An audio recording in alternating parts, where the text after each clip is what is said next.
kita kan awal kejadian pertama kan kita tak punya agama. Sudah kita lah, kita manusia terakhir lah. Iya, tapi kan kita diberi agama, kita dikasih akal. Tunggu. Siapa lagi yang ngajarin ente siapa gitu? Tunggu. Mungkin Anda namanya Bang Juma. Oke. Saya siap. Cuman gini Bang ya. Kamu kenapa? Kita tak punya agama awalnya. Ya, awalnya kita sebelum ada di muka bumi, ya, kita tak punya agama. Ya, jadi gini ya, maksud saya gini. Jangan emosi ya, jangan emosi. Iya, bukan emosi. Anda tuh ngomong apa? Ya, saya lillahi ta'ala. Saya Islam. Jadi gini, saya hanya membahas kita manusia ini hanya hidup ya sedemikian rupa di muka bumi ini. Kita lahir Thomas Olang. Kita lahir dari materi dan energi. Kita mati pun hilang begitu saja, ya kan, tanpa ada dikatakan masuk ke neraka, masuk ke surga. Kita lahir begitu saja, kita mati juga pun begitu. Anda tahu kehidupan alam ruh sebelum Anda menjadi makhluk yang berjasad? Anda tahu? Oke. Saya bahas dari. Oke. Kalau bisa nyimak, saya bahas ya. Saya tanya dulu. Bisa. Anda tahu kehidupan alam ruh sebelum kita turun ke bumi dibungkus oleh biologis? Oke. Siap. Bukan oke. Pertanyaan saya, Anda tahu? Ya, saya tahu Bang. Oke, coba Anda ceritakan alam ruh sebelum Anda turun ke bumi. Oke, siap. Terima kasih. Nah, jadi gini Bang ya. Sebelum terciptanya sesuatu apapun yang ada muka bumi ini, di alam ini Abang minta kan? Bukan segala sesuatu. Andanya yang saya tanya. Anda yang saya tanya, bukan alam semesta. Apakah Anda mengenal diri Anda sebelum Anda itu dicipta dalam bentuk biologis? Oke. Itu kan dari Big Bang dulu Bang ya. Oke, dari kenapa lari? Hukum alam biologis kenapa larinya ya? ke Big Bang? Siap. Oke. Dari alam biologis lah ya. Sebelum kita ada di bumi ini, kita itu sudah ada Bang. Iya, siap. Saya tahu. Terus? Saya tahu. Sebelum kita ada di apa nih? Di bumi. Sebelum kita ada di bumi ini, kita itu sudah ada. Tidak ada sebelum terciptanya sesuatu. Ya kan? Gimana maksudnya? Jadi gini saudaraku, apa yang terbungkus oleh jasad kita ini itu adalah ruh, di mana ruh ini adalah makhluk. Allah Subhanahu wa taala menjelaskan kemudian kepada kita sebagai manusia bahwa ketika kita dicipta oleh Allah di alam ruh, Allah sudah mengatakan tentang keberadaan kita sebagai manusia, sebagai ciptaan. Paham tak sampai situ? Oke. Ya, lanjut. Pilih dua objek yang bentuknya sama. Pilih dua objek yang bentuknya sama. Ini kenapa ini, saudara-saudara? Itu huruf yang sama. Biasanya yang satunya besar, pilih yang satunya kecil. Yang bentuknya sama. Iya. Pilih dua objek. Jadi pertanyaan saya, ini Bang Juma Gurunda atau bukan nih? Karena ada yang apa namanya? Anda begini ya, saudara. Anda mengaku Muslim. Di dalam kaidah Islam itu diterangkan begini. Banyak orang tipu abang punya nama ini. Wa iz ahaza rabbuka min bani Adam min suhurihim zurriyatahum wa ashhadahum ala anfusihim. Jadi sebelum kita turun ke bumi, kita itu sudah ada dalam bentuk ruh. Jadi kita itu hidup di alam yang namanya alam ruh. Pada saat kita masih di alam ruh, Allah kemudian mengeluarkan kita dari sulbi satu demi satu. Lalu kemudian Allah menyatakan kepada kita, kalau kita itu dulu di alam ruh itu diambil kesaksian terhadap apa yang Tuhan inginkan. Alastu birabbikum, apakah aku ini adalah Tuhanmu? Nah sekarang permasalahannya adalah ketika kita ini dibungkus oleh daging, apakah kejadian itu kita ingat? Itu dulu. Kita ingat gak kejadian di mana kita pernah mengaku di hadapan Tuhan kita, Bala syahidana, aku bersaksi engkau adalah Tuhanku. 100% sih enggak ingat sih bang. Enggak ingat. Kenapa kita tidak mengingat? Karena kita dalam rahim ibu bang. Karena kita dibungkus oleh nafsu, syahwat duniawi biologis. Nanti kita mengingat kembali dalam posisi kembali kepada fitrah. Ketika jasad berpisah dengan ruh, maka disitulah saatnya kita menyesali. Dulu ternyata keadaan ini sudah pernah terjadi, yaitu sebelum aku keluar ke bumi, ini posisiku manusia makhluk ruh ini sudah pernah aku jalani. Di situ aku bersumpah Tuhanku itu adalah Allah. Tapi begitu aku turun ke bumi, jasadku memalingkan aku dari Tuhanku. Sehingga begitu aku turun ke bumi, entah apa-apanya aku sembah. Nyembah anak orang lah, nyembah makhluk dari kuburan lah, nyembah pohon segala macam. Karena ada sifat biologis yang melekat pada diri kita. Begitu kita keluar kembali dari cengkraman biologis, maka kita kembali kepada kodrat kita, yaitu makhluk ruh. Disitulah disebut alam penyesalan. Disitulah disebut alam kebahagiaan. Karena orang yang mampu menundukkan jasadnya untuk sujud kepada ruhnya, itu adalah orang yang tidak dipalingkan kehidupan dunia. Tetapi mereka yang ruhnya tunduk, bahkan mereka tidak mengenal ruhnya sedikit pun, akan menyesal ketika kelak dia sudah keluar dari jasadnya. Makanya orang beriman itu tembus dia tentang alam ruh itu, dia tahu, dia ngerti tentang alam ruh. Yang kita paham sekarang ini kan cuma jasad. Kuku kita bersihkan setiap saat, gigi kita bersihkan setiap saat, buang air kita bersihkan. Kita tidak pernah mengenal ruh kita yang adalah kita itu sendiri. Al-Quran mengatakan, alastu birabbikum, apakah kau bersaksi aku ini adalah Tuhanmu? Berarti dinul, agama, jalan, kesempurnaan, damai, sejahtera itu sudah ada di alam ruh. Karena kita berasal dari Ar-Rahman, Ar-Rahim. Itu. Makanya Yesus Nabi Isa alaihissalam disebut mana? Dari Ruhullah. Karena dia tidak melalui kemudian jasad manusia dari segi laki-laki. Maka mereka siapapun itu, Adamkah, keturunannya kah, selalu mengatakan apa? Bala syahidna. Orang-orang kafir hari ini yang terpenjara oleh jasadnya, oleh nafsunya, begitu dia mati, dia akan menangis, nangis-nangisnya menyesali kehidupannya di atas muka bumi. Nah kita jangan sampai segitu. Sampai kita mengatakan dulu kita tidak beragama, kata siapa? Di alam ruh kita sudah punya keyakinan, bala syahidna antakulu yaumal qiyamati inna kunna an haza ghafilin.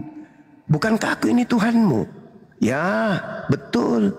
Engkau adalah Tuhan kami. Dan aku bersaksi agar di hari kiamat kamu tidak mengatakan sesungguhnya ketika itu kami lengah terhadap ini.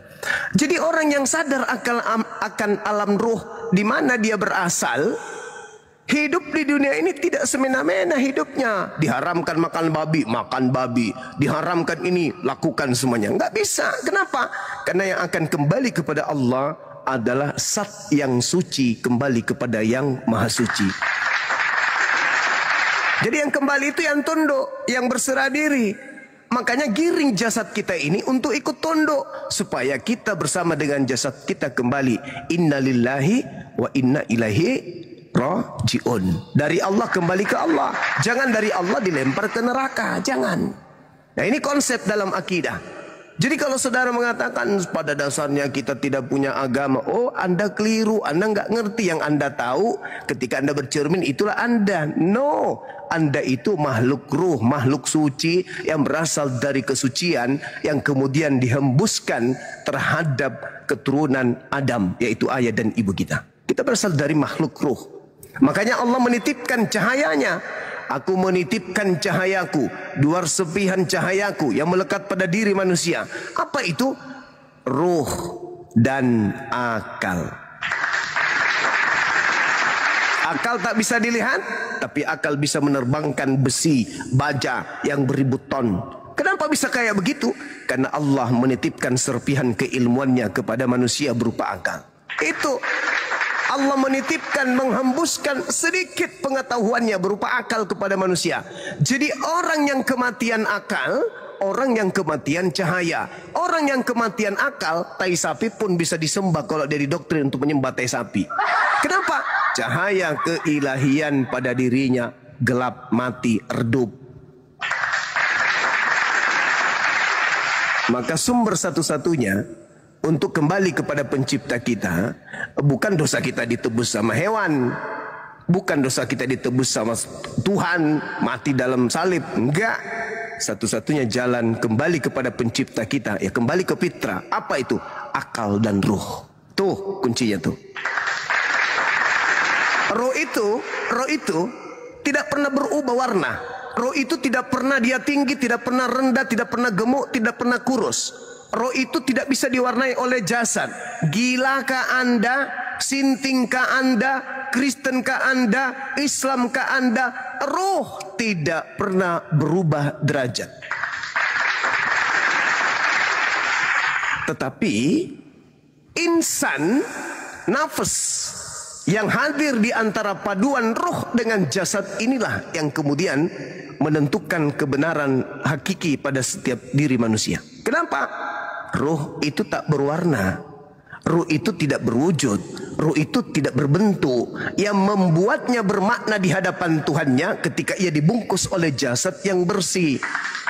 Jasad yang bersih adalah jasad yang tunduk kepada aturan Tuhannya.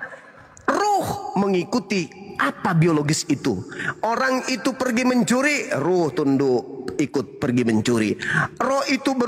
Jasad itu berangkat ke masjid, rohnya tunduk menuju ke masjid. Apapun yang dilakukan oleh jasad, roh tidak pernah berontak.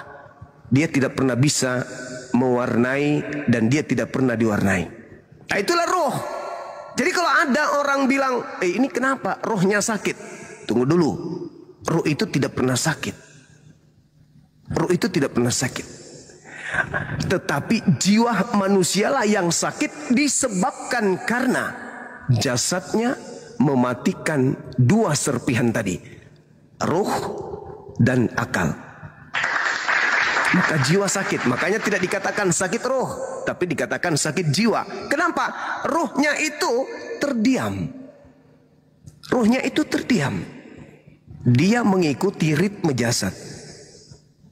Makanya kalau ada orang buntung tangannya kena senjata, tidak dikatakan ruhnya terpotong, enggak. Jadi roh orang ini timpang ya? Enggak, karena ruh itu serpihan hidup yang diserahkan kemudian kepada makhluk dari Sang Maha Hidup. Makanya dikatakan bala syahidna. Aku bersaksi, kami bersaksi, kamu itu adalah Tuhanku. Nah, ini yang harus dipahami oleh saudara. Kemudian akal.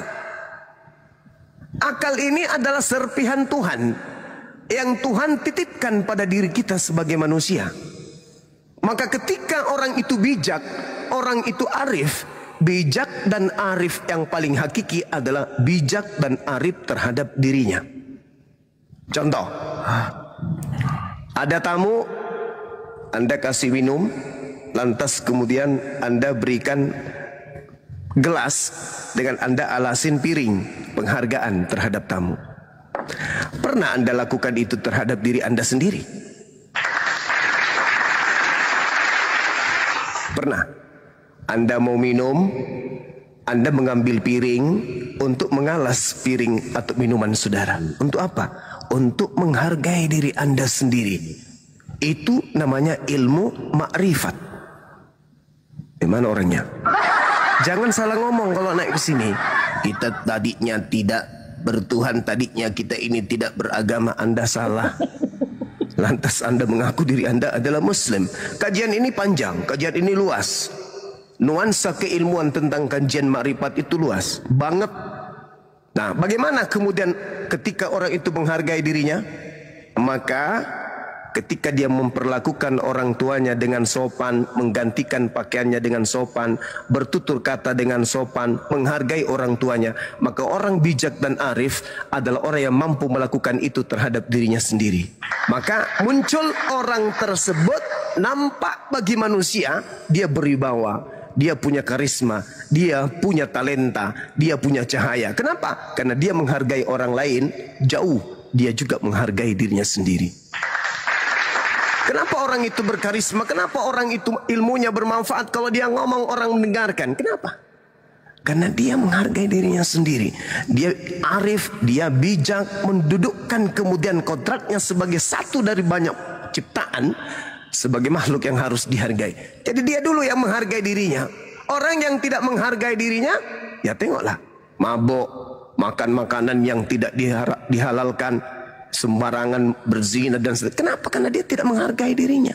Orang yang tidak menghargai dirinya, orang yang tidak sayang dirinya. Orang yang tidak sayang dirinya sulit untuk sampai kepada tingkat makrifat, mengenal Tuhan dengan cara yang baik. Makanya Al-Quran mengatakan apa? Makanlah makanan yang halal, jangan kau makan yang haram. Wala tattabi khutuwati syaitan, jangan kau ikuti langkah setan. Setan itu mengarahkan selalu manusia untuk makan makanan. Adam jatuh, makanan. Umat Musa jatuh, makanan. Umatnya Nabi Isa jatuh, makanan. Umatnya Nabi Muhammad jatuh, makanan. Jadi kalau ada ajaran yang menghalalkan semua makanan, setan. Karena biologis inilah titik lemahnya manusia. Kenapa malaikat itu sekali diperintah sujud, sujud? Kenapa? Karena mereka kemudian tidak dibungkus oleh biologis, di mana biologis itu menghantam manusia untuk melakukan sesuatu yang dilarang oleh Tuhan. Itu jasmani kita tuh. Itu jasmani kita. Duduk sedikit ngomong kayak gini butuh cemilan. Duduk sedikit ngomong kayak gini butuh minuman. Jadi biologis ini selalu meminta. Nah, tugas kita memfilter sebagai makhluk yang memiliki nafas, memiliki jiwa, untuk memfilter apa yang harus masuk. Haram, halal. Yang diharamkan jangan dimasukkan. Yang halal itulah yang dimasukkan. Halal saja punya batasan. Itulah indahnya Islam. Nabi Muhammad kemudian mengatur ritme makanan. Ini separuh, ini separuh, ini separuh. Islam itu indah. Karena Islam tidak hanya berbicara mengenai jasad, tapi Islam juga berbicara mengenai ruh, yang kemudian perpaduan antara jasad dan ruh, lahirlah yang disebut nafas atau jiwa. Begitu saudara-saudara. Tapi ini kajian subuh, jam 4 subuh, sebelum salat subuh baru bisa. Kalau jam segini biasa orang tidur. Oke. Sedikit lagi, saudara-saudara, mungkin ada saudara kita dari non-muslim yang ingin belajar di sini mengenal Tuhan, bukan memaksakan makhluk dan dijadikan Tuhan. Silakan. Masya Allah, kajiannya mantap. Regasa, Kristen Muslim saudara, Regasa. Dalam ya kajiannya gerunda. Regasa, Kristen saudara. Muslim Bunda, Muslim. Silakan, apa disampaikan Bang? Alhamdulillah. Ya, naik Kristen dulu saudara ya. Silakan Bang, bagi siapa? Oke, silakan Bunda. Bunda, salam kenal Bang Zuma. Salam kenal. Saya udah lama ikuti Bang Zuma ini. Iya Bang. Alhamdulillah tercerahkan. Alhamdulillah. Bang Zuma mengenai soal keagamaan ini. Tapi Masya Allah, alhamdulillah. Bukan saya di Bang Zuma, satu aja. Iya. Di kebiasaan sekarang kan banyak itu yang hamil di luar nikah itu kan. Iya. Tapi masih bisa sudah hamil. Iya. Tapi masih bisa dinikahkan para ustadz-ustadz kita itu. Gimana hukumnya itu Bang Zuma? nanya saja sih, karena agak ragu juga. Kata Ustaz Somad itu nikahnya sah, apa memang sah atau bagaimana itu hukumnya itu Bang Suma? Cuma itu aja. Terima kasih Bang Suma. Iya. Jadi kalau ada orang hamil, berarti kan orang itu cinta terhadap orang yang dihamili kan ya. Terlepas dia kemudian punya keturunan di situ, maka ya wajib hukumnya untuk dinikahkan. Itu sah itu. Adapun anaknya, ya itu yang jadi permasalahan. Tapi itu berbicara mengenai hukum Islam. Nah, banyak hal yang mendatangkan nilai positif ketika orang itu mereka dinikahkan daripada tidak dinikahkan. Yang pertama, ketika dia tidak dinikahkan, wanita ini siapa yang menafkahi, siapa yang mempertanggungjawabkan kemudian janin yang keluar. Nanti janinnya keluar cari bapaknya siapa. Tapi kalau misalnya dia dinikahkan, anak ini keluar tahu siapa bapaknya. Seperti itu, saudara. Jadi banyak hal-hal yang harusnya tidak dilakukan, kasihan anak ini. Oleh karena itu yang harus dilakukan sekarang ini adalah bukan terkait menikahkan orang yang hamil di luar nikah, tetapi bagaimana umat ini bisa menjaga supaya mereka tidak hamil di luar nikah. Itu yang lebih penting. Nah, kalau itu terjadi, maka salah satu solusinya yang tadi itu. Begitu, Bang. Karena hanya ada satu cara. Ketika kemudian dia hamil, ya jangan dinikahkan atau dinikahkan kan itu. Kan gitu, Bang. Oke, Bang, itu aja ya. Oke, makasih banyak. Salam dari niat Bang ya. Kasih, Bang. Ya, sama-sama. Assalamualaikum. Waalaikumsalam. Assalamualaikum warahmatullahi wabarakatuh. Assalamualaikum warahmatullahi wabarakatuh. Turun sendiri Bang ya. Is Dio, Muslim Kristen saudara. Is Dio, Kristen. Is Dio, Kristen. Oh maaf, mungkin kepencet, maaf. Salah pencet ya. Iya maaf, saya Muslim. Oh ya. Iya, salam kenal. Iya, di Australia ini lagi kerja. Maaf kepencet mungkin. Sama cuman online. Saya pakai handfree. Maaf. Ya, terima kasih. Salam kenal. Salam kenal kembali. Bisa diturunkan. Iya, makasih. Baru naik kok udah turun. Nanti dong. Saya lagi kerja. Kepencet ini saya taruh di pocket. Di pocket. Di pocket apa itu pocket? Apa itu? Pocket apa sih pocket bahasa Indonesianya? Saku. Saku, iya. Iya di saku, maaf. Saya suka lihat ini Bang Zuma live tiap hari. Cuman saya taruh pocket aja. Saya online aja.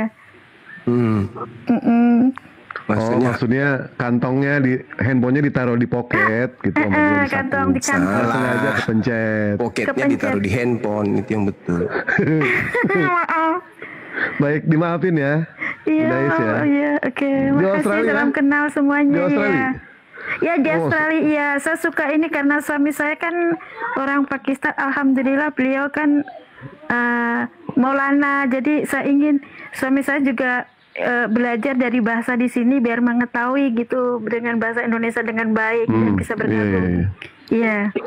Siapa suaminya siapa tadi? Mau buka celana siapa? Maulana. Oh, Maulana. Assalamualaikum warahmatullahi wabarakatuh. Waalaikumsalam warahmatullahi wabarakatuh. Maulana kok larinya ke buka celana? Itu tadi dengar Bang. Ini Maulana. sama ini kepencet juga Bang. Iya, bancek. Iya, maaf. Iya, tapi saya mau nanya ini Bang, bisa tidak? Iya. Ini pertanyaan saya sama dengan Resak tadi itu Bang. Ini bukan kajian Bang, ini diskusi lintas agama. Kalau ada ustaz, iya benar. Ya. Aduh, maaf. Ya udah kalau begitu diturunin aja Bang.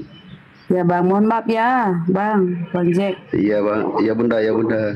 Assalamualaikum warahmatullahi wabarakatuh. Waalaikumsalam warahmatullahi wabarakatuh. Assalamualaikum. Saya juga izin untuk diturunin aja bang. Ya, Iya makasih. akun baru ini lagi kodong, bukan moderator lagi. Bang Dalbo, silakan bertanya. Kalau nggak penting turun ya, Bang Dalbo.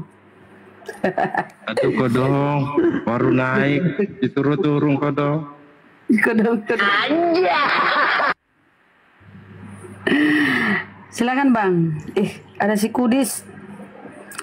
Bang Lis bisa turun sendiri Bang, pencet itu. Mbak Lis pencet itu. Gimana ya? Saya kurang paham ini. Kurang paham, tolong turun aja. Oke, Ya. Edis, Kudis betul? KW kayaknya Bunda. Cuma 70 Kawin ya pengikutnya. Edis. Boleh Bang Juma dengan Dewa Edis, kalau bener Edis. Dewa dari dulu ngelamar terus sama dia, pengen diskusi. Dari sejak Zoom. Dia di Zoom, dari di Zoom udah Dewa digamparin, di WA udah Dewa gamparin. Sekarang tinggal di sini Dewa mau ngelamar ke Edis. Dis, silakan ambil tema, terserah Edis. Mumpung Dewa bawa pisang, mau pisang apa tulang Dis? Pilihan ada di Edis. Silakan Dis. Allahu Akbar. Konsep lawak. Bukan Kudis ini, Pak Dewa, bukan Kudis. Ya palsu. Mana berani dia? Berani kalau dia naik ke komal kita itu, dia sengaja gelapkan tempatnya di lampu. Lalu teriak-teriak. Turunkan yang lain. Timer, jangan di mute. Itu aja terus. Edis palsu, pengikutnya cuma 11, turun. Kudis. Palsu dia. Ayo nak teman-teman Kristen ya. Joker. Joker swasta. Joker. Kristen. Assalamualaikum. Mama Waalaikumsalam. Bunda ini apaan sih Bunda ini? Sabang ada yang mau naik tanya Islam atau Kristen. Ya iyalah kan diskusi di sini, bukan mau kajian. Karena gini Bunda ya. Karena kita naik ini, karena kita dengarkan konsepnya ini Islam. Masa kita Kristen mau naik di Islam? Aduh, kok ini baru di TikTok ya? Kok baru di TikTok? Nggak tahu ada dialog lintas. Di sini yang dialog ini Kristen. Saya tahu Bunda. Saya sudah 6 tahun. Terus kenapa kau bertanya seolah-olah kau bodoh? Makanya saya yang heran sama Bunda. Setiap orang mau naik, kamu ini Islam apa Kristen? Ya kita kan kalau Kristen kita berharap cuman diskusi gini Bunda ini. ya, saya Kita berharap diskusi jalan karena ada Burunda tuh. Oke. Kalau ada orang Buddha, jadi kita nggak kasih tahu atau Hindu naik. Muslim. Berapa? Ada orang kalau Buddha kau Muslim masa kau bego kau Muslim jangan bego lah kau Muslim. Ya, maksudnya kita terimalah apa yang siapa yang mau naik, terimalah. Jangan kita tanya-tanya langsung gitulah. Ya diterima sudah Bang. Anda kan sudah diterima. Mau menyampaikan apa silakan. Baru turun ya oke. Iya ini Bunda ini yang aduh nggak jelas hidupnya. Dek, ini ruang diskusi. Di atas ini ring tinju. Tempatnya orang perang argumen. Kalau kau mau belajar, kau pergi ke masjid atau kau menyimak di bawah. Beliau bukan Islam ini. Oh. Loh kafir, makanya ahlak nggak ada ahlak. Islam itu enggak gitu. Astagfirullahaladzim. Astagfirullahaladzim. Silakan Burunda. Ya, ini komal diskusi Islam Kristen. Jadi kalau kita naik itu artinya tujuannya kita itu mau berdiskusi. Kalau Anda dari Islam berarti Anda mau jadi narasumber Islam. Kalau Anda dari Kristen berarti Anda kemudian ingin diskusi dengan Islam yang ada di sini. Anda katakan 6 tahun Muslim. Saya tunggu Bang ya. Saya kan naik. Kok saya sudah dipatok oleh Bunda? Ditanya lu. Enak juga. Islam atau Kristen? Kan ditanya. Iya, asyhadu alla ilaha illallah wa asyhadu anna muhammadar rasulullah. Nah, la ilaha illaan.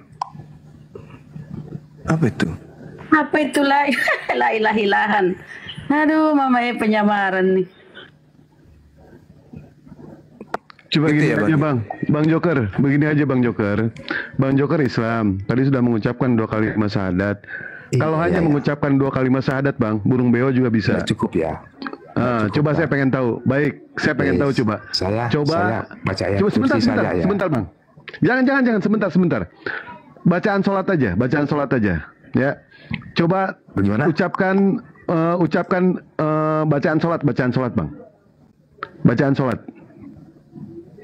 Yang dari mana dulu? Doa itidal aja.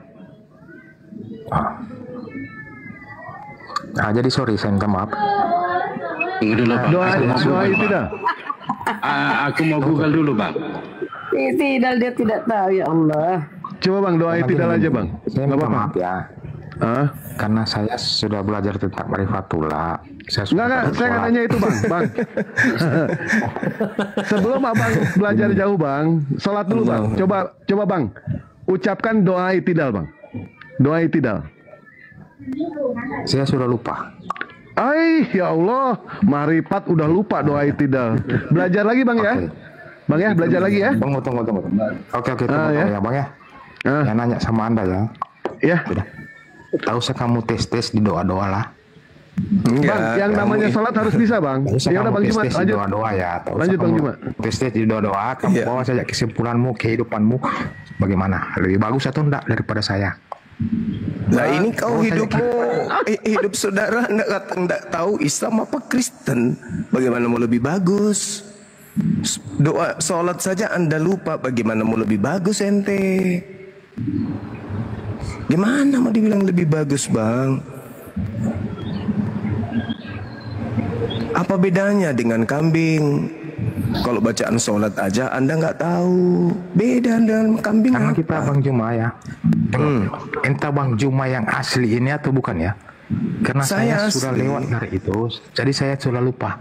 Saya sudah lewat itu tentang sholat. Di mana di Islam itu sholat itu dilewatkan? Ajaran dari mana lagi itu Bang? Kalau Anda Bang Juma ya, kalau masih mengerjakan sholat Anda itu sesat. Di mana dalilnya? Oke. Mana dalilnya? Mana dalilnya? Anda menyembah Tuhan yang tidak ada. Anda mana? Kafir. Ya. Anda menyamar gitu loh. Saya udah bilang kan Anda menyembah tadi. Tuhan yang di mana? Anda menyembah Tuhan di mana? Kada aflahal mu'minun. Anda masuk masjid. Beruntunglah orang yang Tuhan yang di mana? Nah sekarang Anda punya akal nggak?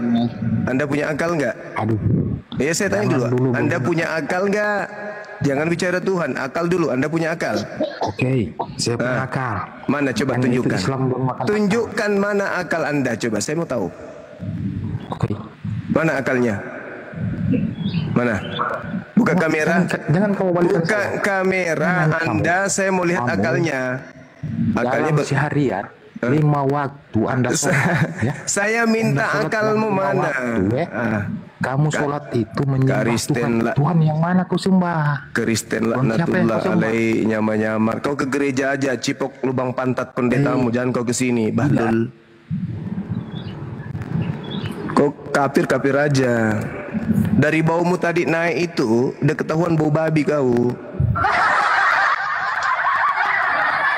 Jarak 2 kilometer aja, baumu itu sudah bau babi. Kafir lah. Tidak salah saya katakan kau kafir kan? Ya, selamat siang. Ya, sorry saudara. Dari mana? Sealiran sama yang tadi. Oh iya. Sealiran dengan yang tadi. Oh bukan Bang, saya Kristen Bang. Oke, lanjut Bang, lanjut. Ya. Saya boleh ini ya Bang, boleh bertanya di sini Bang ya? Boleh. Halo. Ya. Saya mau mengutip ayat Al-Qur'an Bang, ayat Al-Qur'an di Al-Qur'an surat Al-Arab ayat 157. Iya. Di situ dikatakan bahwa Nabi itu seorang ummi. Nah, ternyata ummi di sini artinya buta huruf. Nah, ini bagaimana Bang? Seorang Nabi utusan kok buta huruf? Kalau seandainya buta huruf, terus bagaimana menjelaskan Al-Quran ini, kitab Al-Quran ini yang tebalnya 30 juz. Ini gimana ini Bang? Gimana menjelaskan Al-Quran yang 30 juz ini, tapi buktinya dijelaskan nggak sama dia Bang? Nah itu yang saya jadi pertanyaan, seorang buta huruf kok bisa menjelaskan Al-Quran? Nah itu yang saya pertanyakan di sini Bang. Iya. Sedangkan Al-Quran seorang buta huruf ini di sini digelari 4 gelar, amanah, fatona, sidik, dan tablik, cerdas. Oke. Seorang buta huruf digelari seorang cerdas, ini gimana ini Kak? Iya. Oke, baik. Jadi Anda mengatakan bahwa Nabi Muhammad bagaimana bisa menjelaskan Al-Quran sementara dia buta huruf. Nah, saya pun juga kalau seperti Anda jadi heran juga saya. Tapi pada faktanya dia mampu mengurai Al-Quran. Berarti buta huruf yang dimaksud di sini adalah buta terhadap kitab-kitab sebelumnya. Karena kalau dikatakan dia buta Al-Quran, faktanya dia yang menguraikan Al-Quran. Al-Ijazul Balagha dia yang menjelaskan. Al-Ijazul Tashri dia yang menguraikan. Al-Ijazul Ilmi dia yang melaparkan, kemudian melapaskan. Jadi apa yang ada di dalam Al-Quran dipaparkan oleh beliau, dan tak ada satupun disiplin ilmu di atas muka bumi ini yang bisa membantah. Berarti buta hurufnya beliau itu buta terhadap Al-Quran, dalil-dalil kitab yang datang sebelumnya. Makanya dikatakan alladzina yattabi'una ar-rasul nabiyyal ummiyal ladzina yajiduna maktuban indahum fit Torah wal Injil ya'muruhum bil ma'ruf wa yanhahum 'anil munkar. Diterangkan orang-orang yang mengikuti utusan rasul yang ummi, yang tidak bisa baca tulis, yang namanya mereka dapati tertulis di dalam Taurat dan Injil yang ada pada mereka. Di mana kemudian Nabi ini mengajarkan manusia kepada yang ma'ruf, mencegah manusia kepada hal yang bersifat kemungkaran. Islam hari ini ketika Nabi Muhammad disebut sebagai Rasul atau Nabi yang buta huruf, ajarannya sempurna, kompleks. Sedangkan Paulus yang dikatakan kemudian tidak buta huruf, kerjasama dia dengan Lukas, Markus, Matius, Yohanes, kerjasama mereka banyak orang, dibantu pendeta-pendeta, pastor-pastor, dibantu lagi lembaga Bible Indonesia, dibantu, tapi mereka tidak sanggup menentukan Tuhan mereka itu siapa. Nabi Muhammad buta huruf tapi jelas Tuhannya Allah. Orang Kristen Tuhannya siapa? Nggak jelas. Padahal di situ ada Yesus katanya, di situ ada Paulus, ada Lukas, ada Markus, banyak sekali. Katanya mereka orang-orang terpelajar, bahkan mengaku sebagai anak-anak Tuhan. Tapi untuk menentukan siapa Tuhan yang ahad itu, mereka nggak bisa sampai hari ini. Bingung.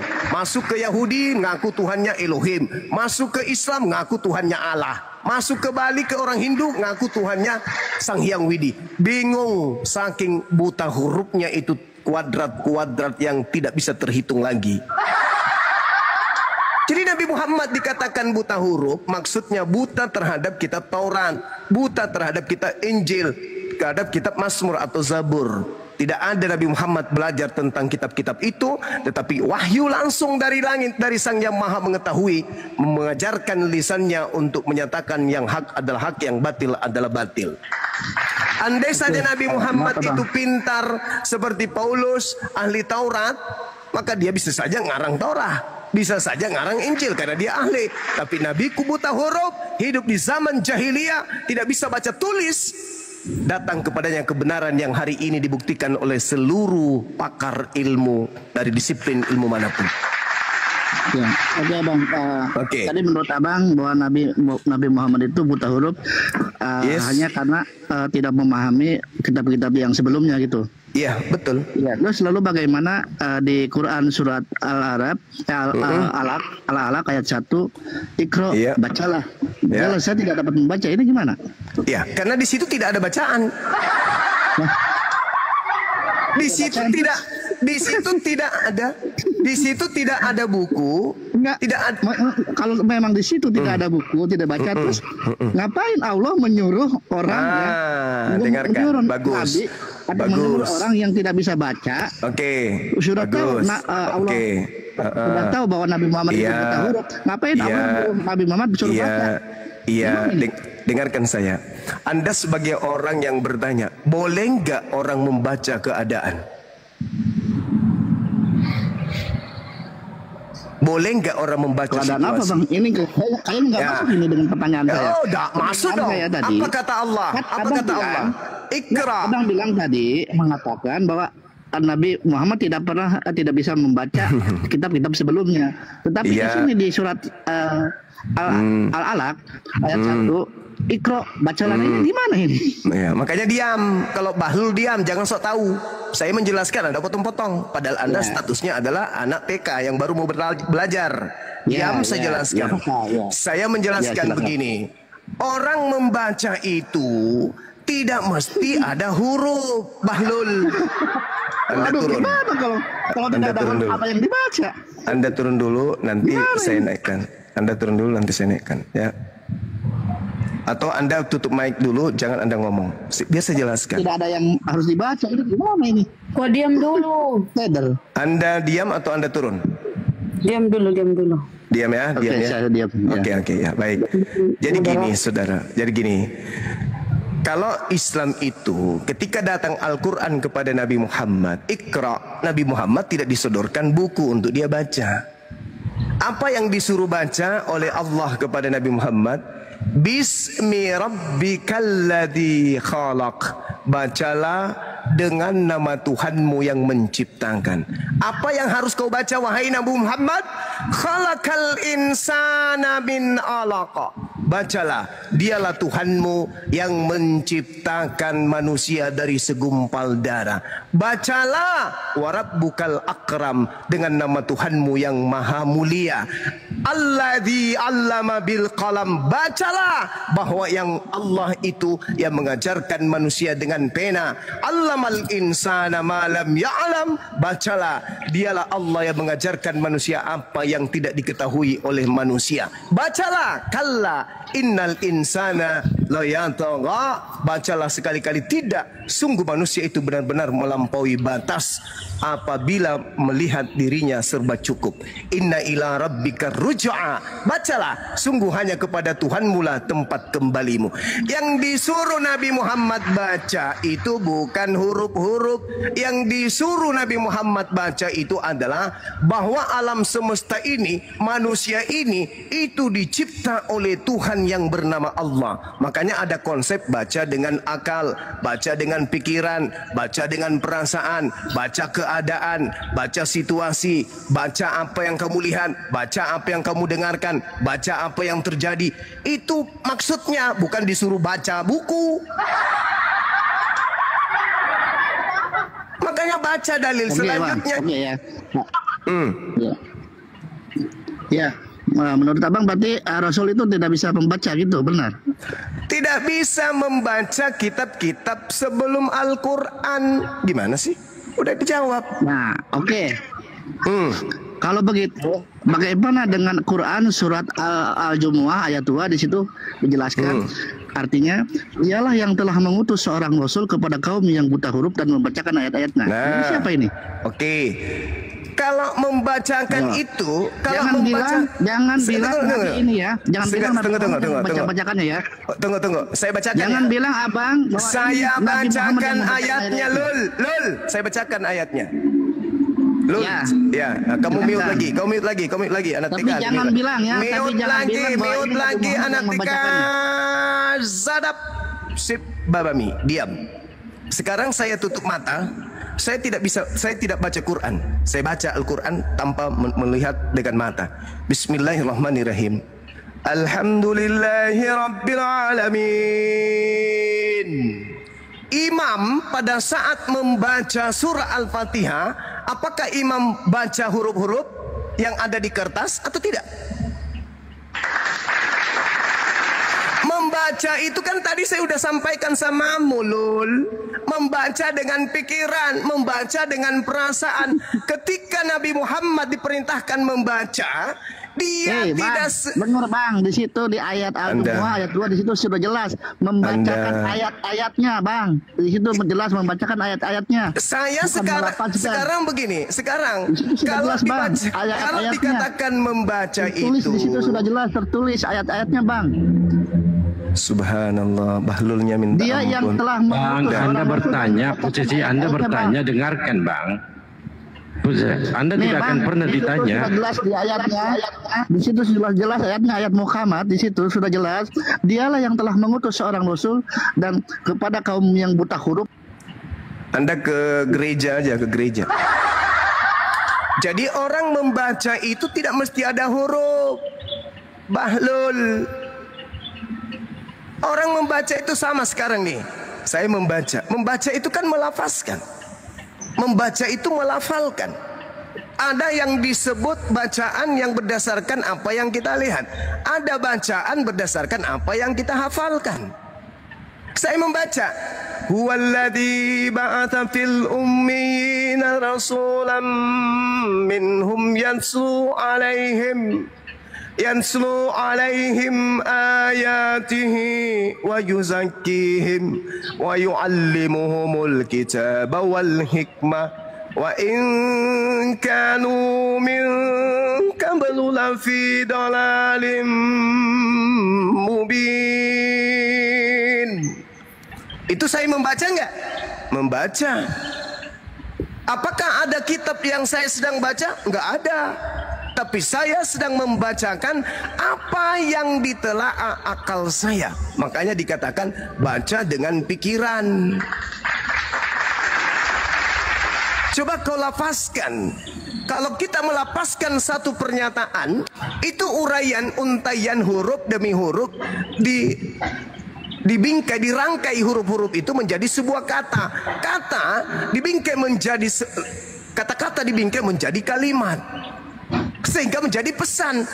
Nabi Muhammad diperintahkan, bukan hanya itu, Al-Quran surah Al-Anbiya juga diterangkan, yaitu seorang rasul dari Allah bernama Nabi Muhammad yang membacakan lembaran-lembaran yang suci. Apa lembaran yang suci itu? Al-Quran. Apakah ketika pada masa Nabi Muhammad sudah berbentuk lembaran? Tidak. Jadi ketika Nabi Muhammad disebutkan membaca, bukan berarti ada buku yang dibaca. Lul.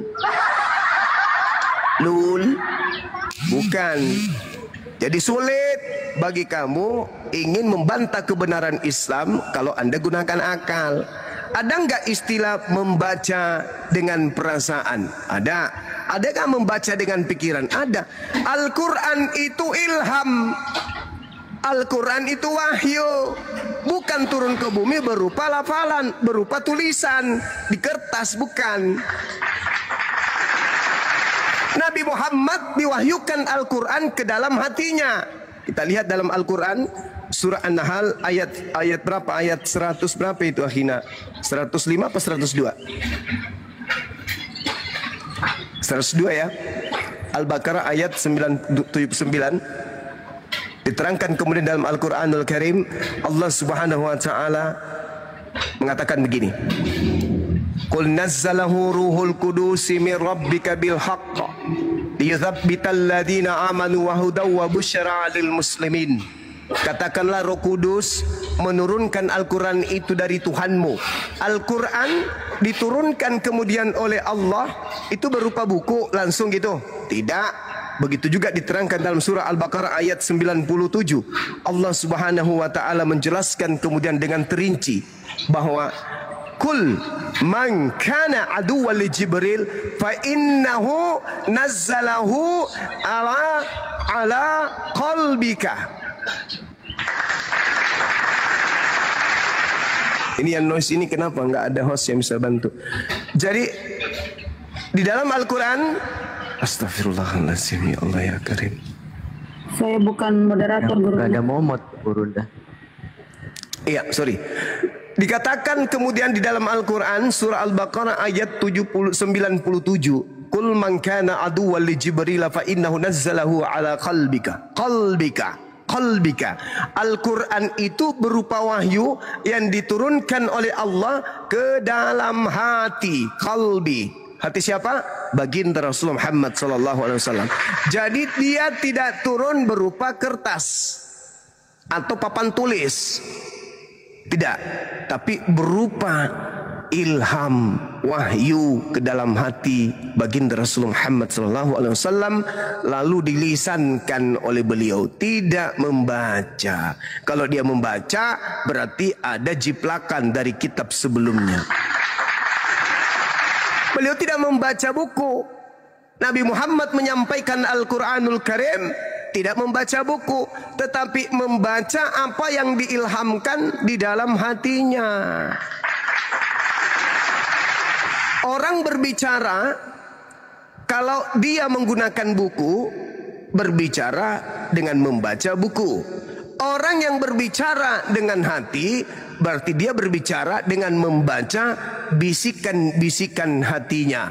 Apa itu di situ?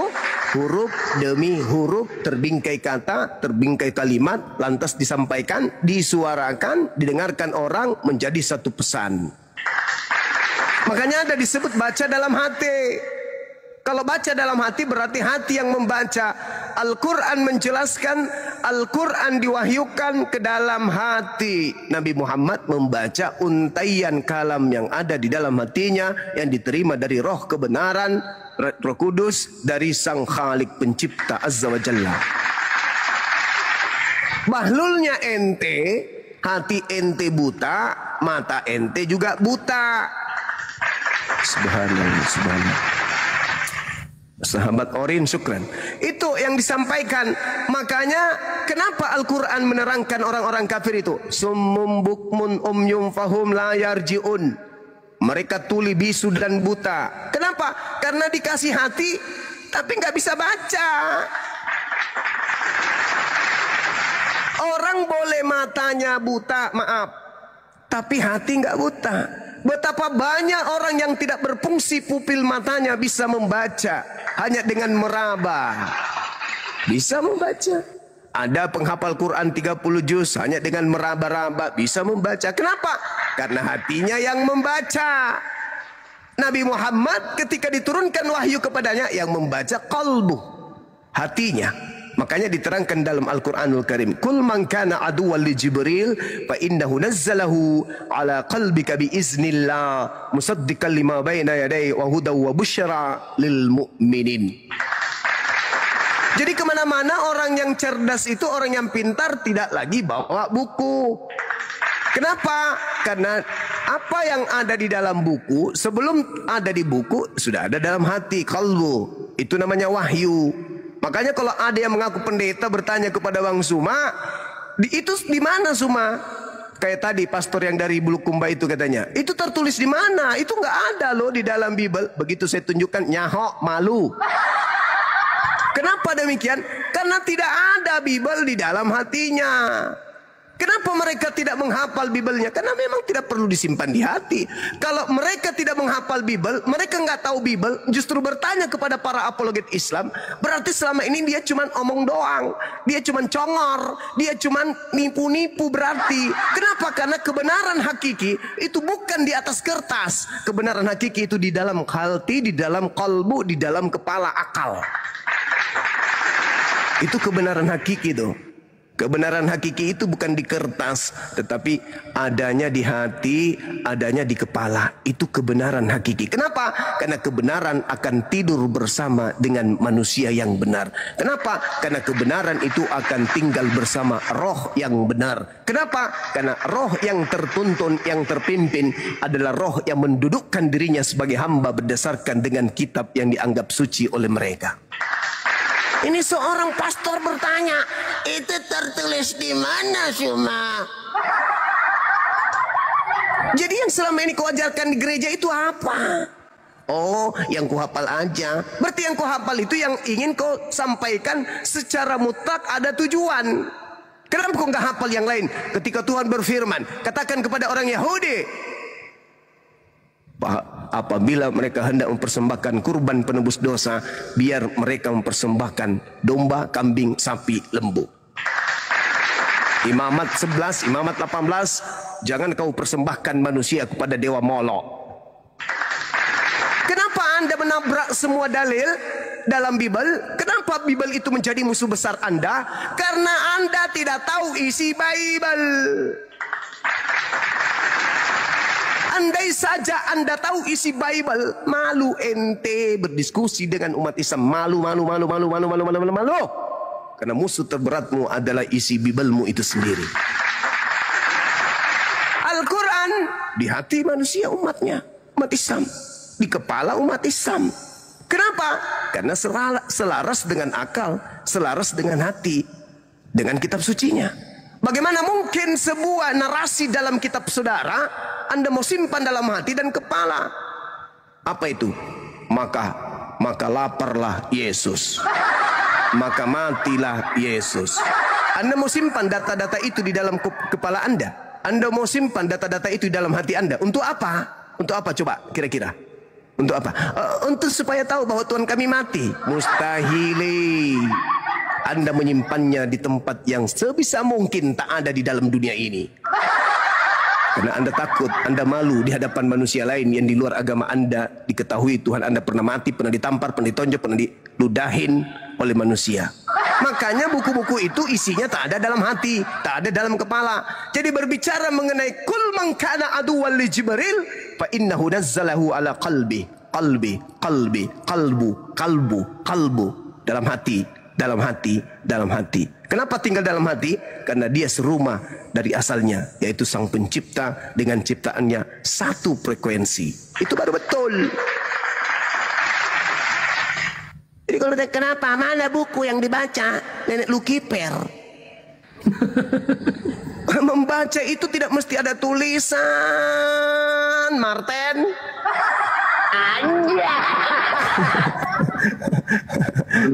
Gurunda izin pamit dulu Gurunda, makasih banyak Gurunda. Ya makasih sahabatku. Ya siap. Ya teman-teman semua, assalamualaikum warahmatullahi wabarakatuh. Waalaikumsalam warahmatullahi wabarakatuh. Kalau di dalam kisah para rasul itu Gurunda, memang buta huruf mentongi. Iya.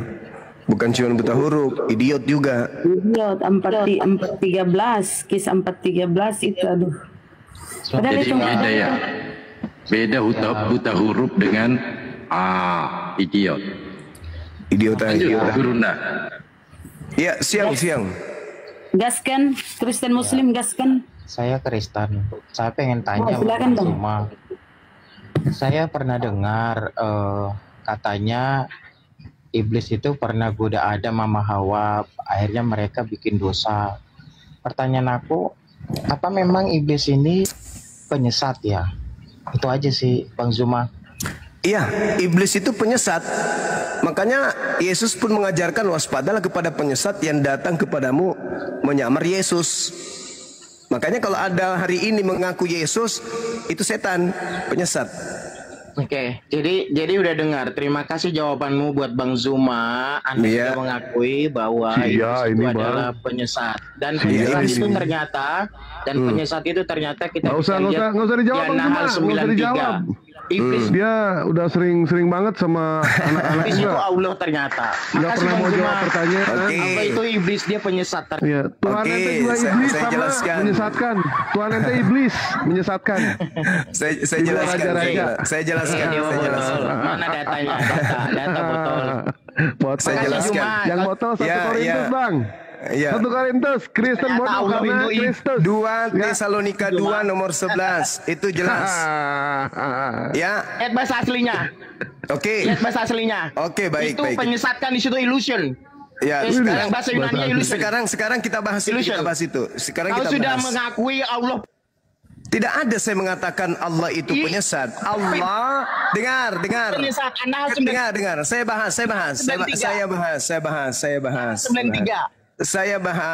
bahas. Oke, saya bahas kepada Anda ketika kemudian Allah mengatakan menyesatkan. Siapa yang disesatkan oleh Allah? Siapa yang disesatkan di situ? Oke, gue jawab. Ada orang yang disesatkan oleh Allah di situ. Oke, saya jelaskan ya. Oke, saya jelaskan. Oke, bismillahirrahmanirrahim. Tunggu. Tunggu dulu, daripada Anda diturunkan, mending Anda lagi bilang makasih. Daripada Anda diturunkan, mending Anda duduk di sini.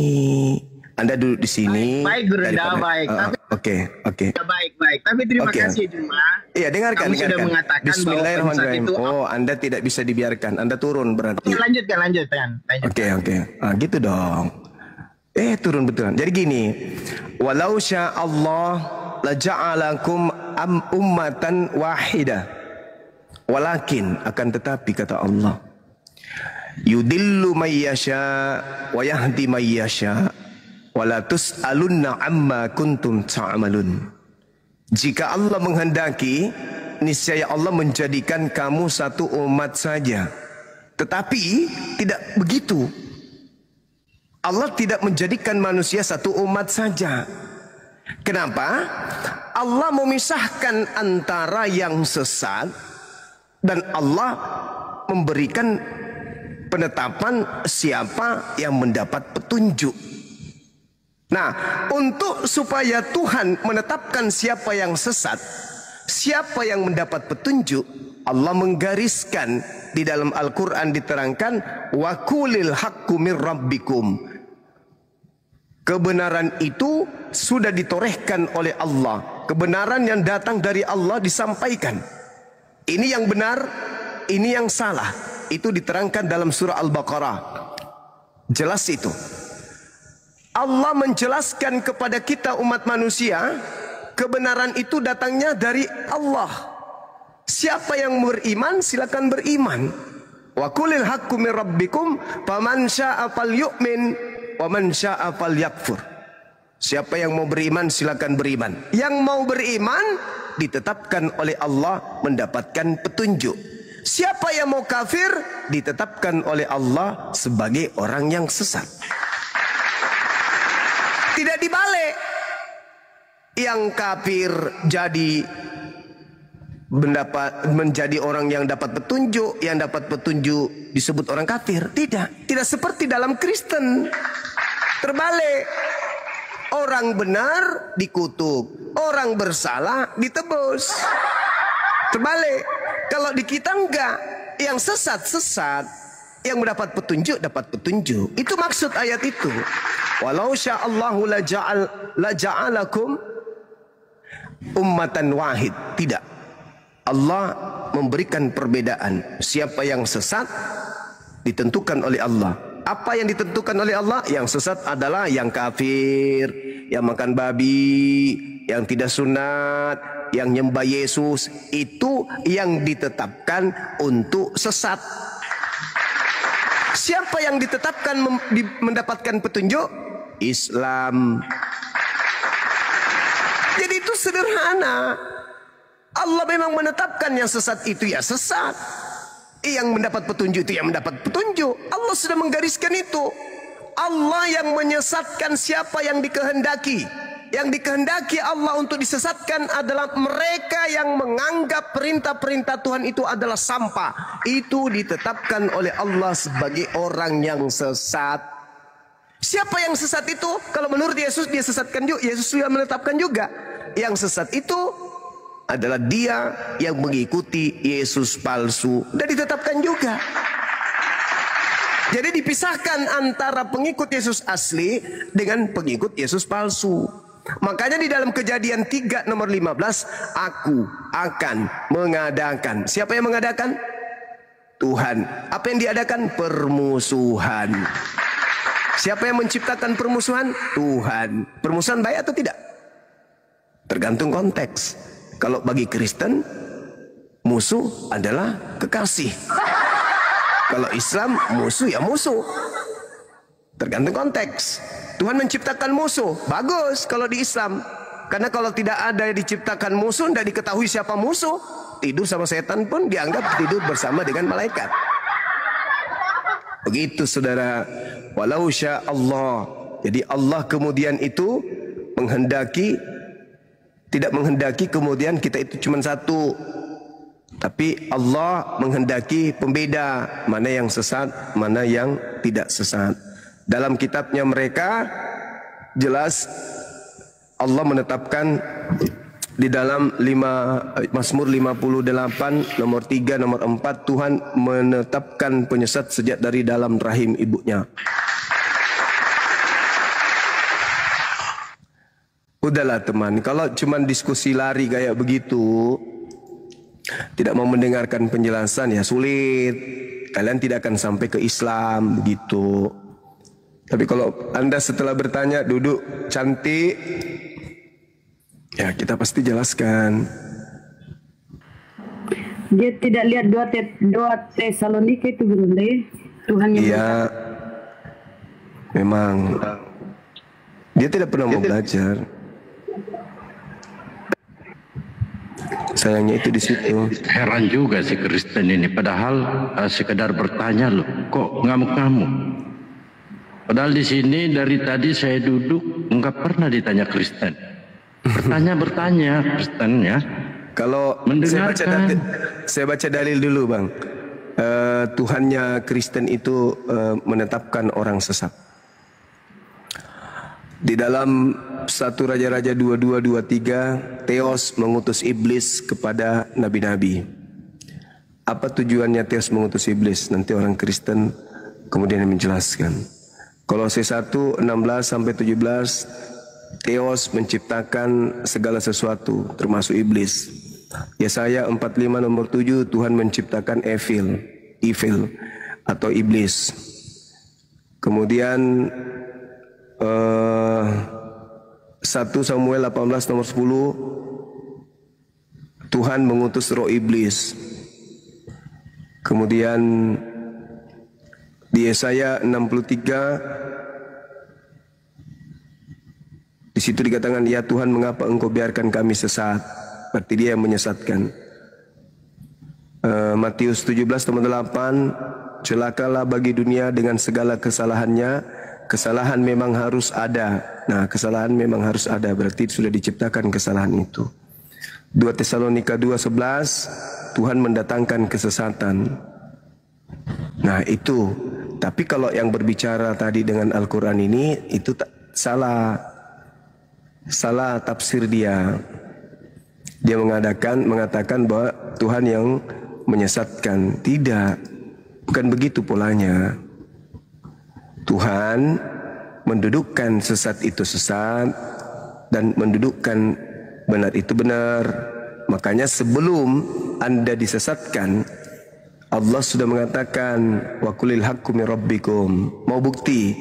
Anda ditanya, siapa yang mengajarkan Anda menyembah Yesus? Tuhanku atau Anda sendiri?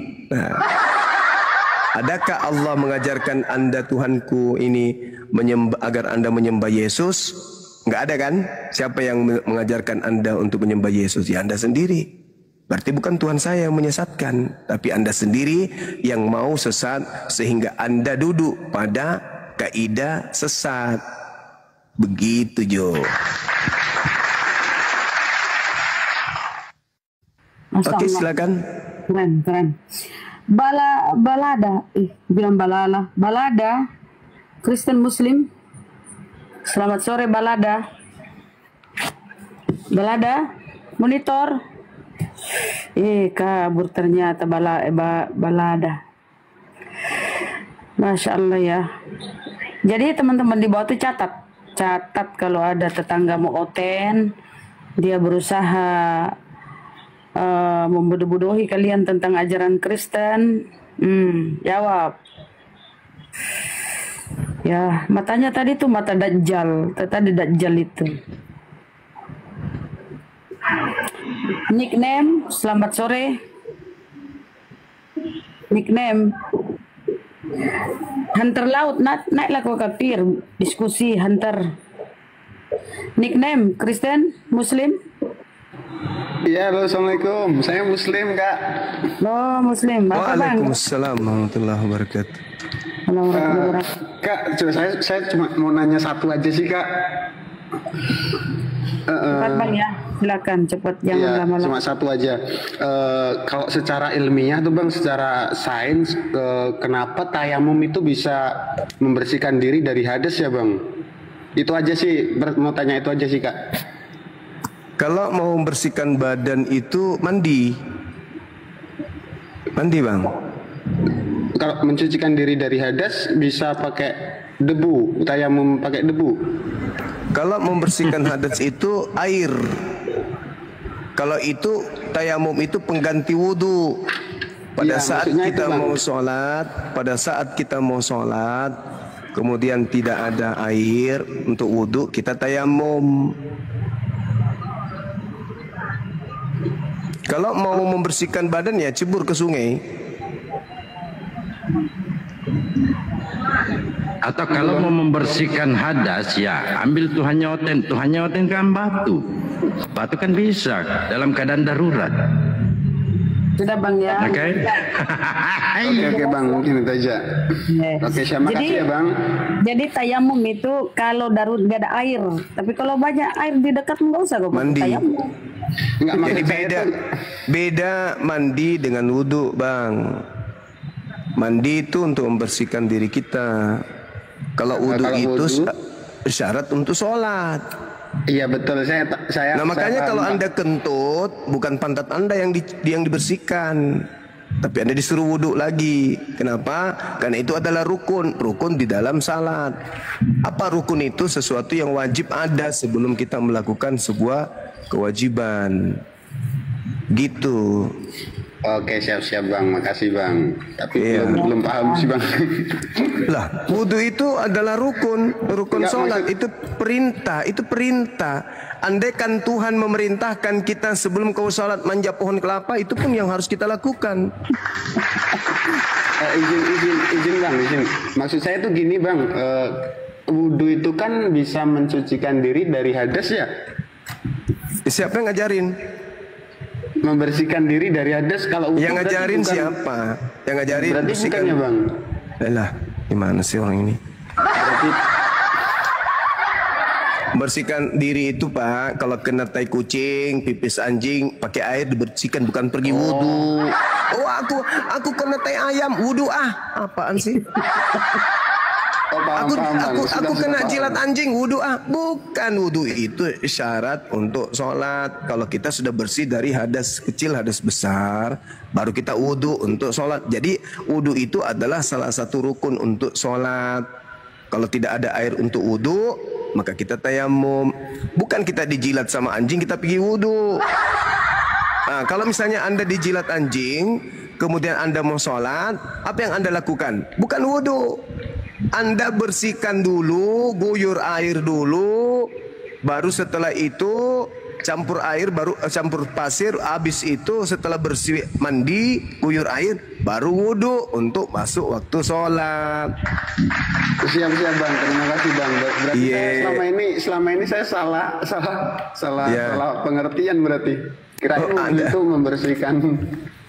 Mensucikan diri dari hadas kecil. Gimana ceritanya kalau misalnya Anda buang air keluar di anus tapi ternyata wudhu tidak cuci anus? Betul.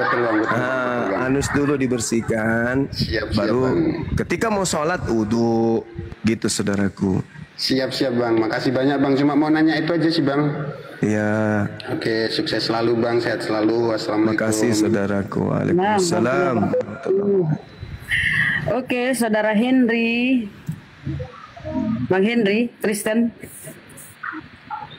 Henry.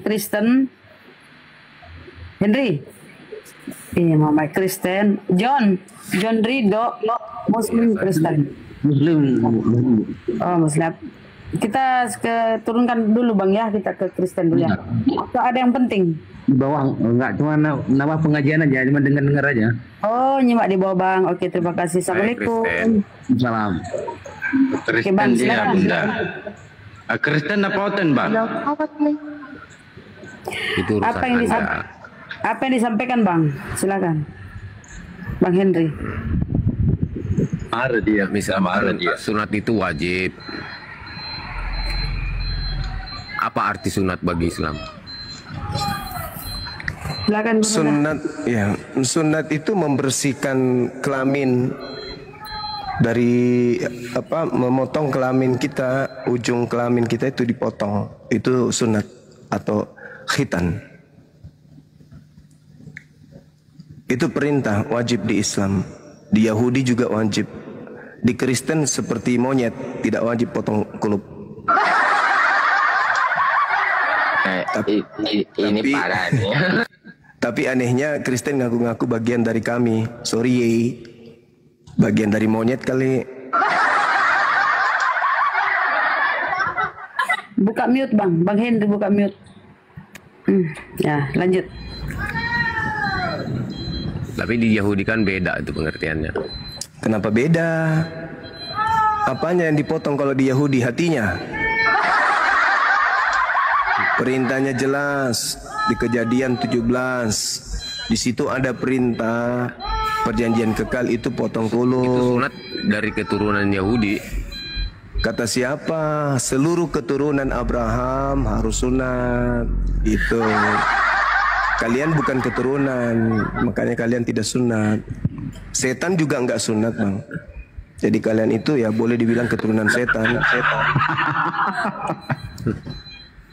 Iya gitu dong. Karena dengarkan ya, Abraham diajarkan oleh Tuhan, keturunannya, anak-anaknya secara turun-temurun wajib hukumnya sunat dan itu perjanjian kekal. Jangankan keturunannya, orang asing yang tinggal di tengah-tengah mereka, orang yang mereka beli yang tinggal di tengah-tengah mereka wajib hukumnya sunat. Kapan Allah berfirman kepada Abraham tentang sunat? Pencipta langit dan bumi berfirman di dalam Kejadian 17. Al-Quran memberitakan itu juga di dalam An-Nahl ayat 123. Nah itu kitabnya saudara kami Yahudi. Itu kitabnya Yahudi. Itu bukan kitabnya Kristen. Kapan kamu punya saudara Yahudi? Iya betul. Karena kami berasal dari ajaran Nabi Ismail. Hei, Ismail dan Ishak itu bersaudara. Yahudi dan Nasrani. Yahudi dan Arab itu, Islam itu bersaudara. Islam berasal dari Ismail, Yudaism berasal dari Ishak, Kristen dari Popo. Itu fakta. Kau jangan sakit hati cakangkung. Agama Yahudi berasal dari dengar. Agama Yahudi itu berasal. Kamu pendukung Israel. Dengar, yang bilang pendukung Israel siapa? Berarti kamu pendukung Israel. Saya berbicara secara histori, Bahlul. Inilah Kristen kalau berbicara entah kemana-mana perginya. Saya berbicara mengenai akidah, berbicara mengenai muamalah, berbicara mengenai agama, konyol, bonyok, tuyul, penyembah setan. Saya tidak berbicara mengenai. Udah kau turun bonyok dibawa. Kau jangan pancing-pancing saya memaki. Ya, turunkan aja moderator, turunkan aja tuyul itu. Bahlul. Lanjut. Hanya keturunan monyet dan keturunan anjing yang tidak bersunat. Kalau keturunan Ibrahim semuanya bersunat, baik itu dari Ismail maupun dari Ishak. Jadi kalau ada kemudian orang yang tidak bersunat, ngaku-ngaku ajaran dari Abrahamaik, ya berarti dia adalah setan yang nyamar-nyamar sebagai pengikut dari keturunan Abraham. Begitu lol. Keturunan Nabi Ismail sunat, keturunan Nabi Ishak sunat. Lah, kami orang Islam Indonesia bukan keturunan Ismail. Betul. Akan tetapi keturunan Nabi Ismail namanya Nabi Muhammad mewajibkan kami bersunnah. Nah sekarang siapa yang mengajarkan kalian tidak bersunat? Cetang. Yang selalu bertentangan dengan firman Tuhan, perintah Tuhan itu pasti cetang. Oke? Nabi Abraham sunat, Musa sunat, Daud sunat. Siapa lagi? Salomo sunat, Saul sunat, Daniel sunat, Nabi Muhammad sunat, Yesus sunat. Orang-orang yang saya sebutkan adalah orang-orang tokoh-tokoh mulia. Sunat, semuanya sunat. Nah, Islam sunat. Nah, sekarang saya sebutkan ya. Monyet, babi, setan, popo, parakang, kera, gorila, kuda Nil, biawak, semua itu tidak bersunat. Semua itu tidak bersunat. Siapa manusia yang sama seperti mereka? Kelompok mana? Kristen. Nah, dari buahnya kau bisa melihat mereka. Gitu. Abraham sunat, Islam sunat. Daud sunat, Islam sunat. Musa sunat, Islam sunat. Daniel sunat, Islam sunat. Yesus sunat, Islam sunat. Setan tidak sunat, Kristen tidak sunat. Babi tidak sunat, Kristen tidak sunat. Anjing tidak sunat, Kristen juga tidak sunat. Parah toh? Itu namanya adil. Apa ini? Cerita apa ini? Halo. Celo, kau celo Kristen bang, celo. Kristen. Oh, Nah, cerita apa silakan. ini? Cerita pelernya nih. Cerita Iya, peler. Bahasa saya apa? Gunung katakan atau peler? Yesus sunat, Islam sunat. Saya katakan gitu tadi. Setan tidak sunat, Kristen juga tidak sunat. Gitu tadi. Nah, terus yang jadi permasalahan apa nih? Kok ceritain peler, saya scroll kok cerita peler asik Itu peler bang, aja Bang, diceritain. Dewa, inilah dalam ulangan 23 nomor 1 bang, orang yang buah pelernya hancur atau kemaluannya terpotong dilarang masuk jemaat Tuhan bang. Sementara Nah, jadi kalau pelernya misalnya- Yesus, bentar bang, sebentar ya. Pelernya Yesus itu terpotong bang. Pelernya Yesus. Apakah Yesus masuk jemaat Tuhan bang? Masuk tidak bang? Bukan, ranah istilahnya itu sunat atau Bang, tidak sunat gimana? itu masih Tadi katanya kalau Ismail udah jelas-jelas nggak masuk dalam perjanjian gimana? Iya nggak apa-apa. Yang jelas ya bang ya, di dalam ulangan 23 nomor 1, orang yang buah pelernya hancur atau kemaluannya terpotong dilarang masuk jemaat Tuhan. Sementara Yesus kemaluannya terpotong. Kenapa Yesus sampai masuk jemaat Tuhan bang? Kan aturannya jelas bang di dalam Bible mengatakan seperti itu. Semua Silakan, untuk Bang. cerita bersunat itu di Alkitab itu sudah dipatahkan. Jadi apa yang diperintahkannya itu apa Ya yang wajar dilakukannya bang, bukan. Bang Celo tidak melakukan sunat itu wajar. Kenapa? Semua keturunan Abraham itu disunat. Sementara Bang Celo ini keturunan Firaun. Wajar tidak disunat, nggak apa-apa. Nah Bukan sekarang masalah pertanyaan cerita saya sunat, bang. masalah nabimu itu istrinya berapa kau ikuti? Iya, Istrimu ada berapa? pertanyaan saya bang, Yesus itu kan kemaluannya terpotong atau tidak bang? Loh sampai ke situ pembahasan Iya, ke situ aja aku tadi Alfa kan istilahnya. mengatakan bilang buah peler. Mari kita bahas dengan saya bang, karena itu tertulis di dalam Bible. Ulangan Bukan cerita 23 nomor 1 kemarin saya bang. scroll cuma di sini Juma di sini ada cerita gunung. Ini saya scroll tadi cerita Buat Saya cerita naik. gunung. Oh, Kok hola cerita oliva atau peler gimana? gunung, Terserah. peler gunung aja dalam Baik. cerita-ceritanya. Yang cerita peler gunung itu Bible bang. Yang cerita seperti itu. Bahkan kemaluannya sebesar keledai itu di Eskil bang, di Eskil. Nah pertanyaan saya kembali lagi bang. Iya. Yesus itu kemaluannya terpotong atau tidak bang? Terpotong atau tidak? Coba kamu diam dulu di 33 WA diam kamu. Iya, kemaluan ini karena Yesus saya terpotong Juma atau ini tidak? seumuran saya nih. Juma ini seumuran saya. Iya, nggak apa-apa bang. Ulangan 23 nomor 1 bang. Bang, saya ulangi sekali lagi bang. Ulangan 23 nomor 1. Orang yang buah pelernya hancur. Orang yang buah pelernya hancur ya. Karena kan Bible berisi tentang mengenai soal peler terus bang. Dan kemaluannya terpotong, dilarang masuk jemaat Tuhan. Sementara karena kemaluan ada Yesus terpotong bang. otakmu itu sama cerita-cerita ngesum semua. Jadi Yang ngesum itu ada di Bible bang. Peler, Ada di asal Bible. Juma saya lihat gunung, Iya ada di Bible. peler gunung. Ah sebentar bang, saya tunjukkan bang ya. Umuran seluruhnya kalau misalnya Iya ada saya pembahasan tunjukkan bang. agama itu, Saya tunjukkan Bible-nya bang. Ya yang sebentar. benar-benar lah. Ulangan sebentar bang. Kita lihat benar nggak sih ayat di situ bang menceritakan tentang buah peler bang. Nah ini nih bang ya. Nah. Ini bang, saya tunjukkan bang ya, Bible sendiri yang bilang seperti itu bang. Jangan salahkan kami di sini cuma membaca bang. Nah, ini bang. Nah, orang yang hancur buah pelirnya. Nah ini kan kitab apa bang? Yang bilang seperti itu. Kami di sini hanya membaca aja bang. Kira-kira Yesus kemaluannya terpotong. Kenapa Yesus masuk jemaat Tuhan, Bang? Sementara aturannya jelas di dalam Ulangan 23 nomor 1, orang yang kemaluannya terpotong dilarang masuk jemaat Tuhan. Silakan, Bang.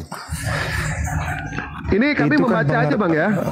Itu kan pengertian dari akal pikiranmu yang udah terkontaminasi sama yang namanya saya baca loh, Bang, ini, Bang, tentang seks. Jadi kalau yang punya akun sepenggal mana G3 bisa? W4, hati-hati kau ya, aku cari kau ya. Hati-hati Oh, ini kau. Bang, iya, ini wajah saya, Bang, wajah saya, Bang. Bang, mau nyari wajah saya nggak apa-apa, Bang. Ini wajah saya, Bang. Kami nih ya. Kau ya, cari rekam, kau ya. Bang. Ya, rekam. Yang punya akun kau ya. Ya, ini wajah saya, Bang. Bang. Ya, wajah saya, Bang. Kau di mana kau? Jangan Bogor. Kau sok jago kau. Orang mana kau? Bogor saya, Bang. Di Bogor saya, Bang. Orang mana kau? Orang mana kau? Bogor. Nabi aja digebukin oleh dewa. Bogor, Bang. Sudah hebat kali kau ini kali Iya. menghujat. Ini wajah saya, Bang. Wajah saya, Bang. Ini wajah saya, Bang. Bogor. Di mana? Nggak perlu. Bogor. Gitu-gitu di mana kau? Bogor. Saya di Bogor, Bang. Itu menghujat. Di Bogor. Kok tutup aja kameramu itu, Bang, mual saya di sini membaca, Bang. Ulangan 23 orang nomor mana 1. Kau bikin bacanya? Orang mana? Jadi kalau kau membaca itu hanya sepenggal susah lah. Gimana kau? Ya udah, baca selanjutnya, Bang. Itu kan kita mulai dari ayat 1, Bang, ya. Ayat 1 mengatakan seperti itu. Kalau toh misalkan Abang tidak terima mau dibaca semuanya, silakan baca ke bawah, Bang. Silakan, Bang. Maaf, bahkan yang di bawah, Bang, Alkitab dari awal sampai akhir semua keturunan, saya terima. Cuman kau mengartikannya atau mengimaninya itu membacanya jangan pikiran seks. Itu baik, menurut Abang, baik, siap. Menurut Abang nih, Bang, ya.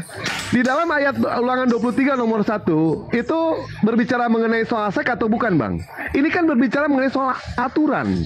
Aturan di dalam Yahudi, di dalam Bible mengatakan orang yang buah pelirnya hancur atau kemaluannya terpotong dilarang masuk jemaat Tuhan. Saya membaca loh, Bang, ini, Bang. Saya membaca. Di mana saya menghujat, Bang? Kami umat Kristen yang tidak menjalankan ritual-ritual, misalnya bersunat, hubungannya apa? Abang tadi kan begitu naik itu membawa buah peler. Makanya di sini saya bahas. Kenapa di dalam Bible ada kata-kata buah peler? Gitu maksudnya, Bang. Makanya kau baca ranahnya itu, jangan kau mengartikannya sepenggal di aja. Di situ dikatakan, Bang, jemaah yang tidak boleh masuk jemaat Tuhan, Bang. Aturannya seperti itu. Bahkan anak haram, Bang, sampai keturunannya ke-10 tidak boleh masuk jemaat Tuhan. Mungkin Abang keturunan 11, Abang boleh masuk jemaat Tuhan. Siapa yang marah sama saya? Saya cuma membaca di sini, silakan. Cari saya nih, ya.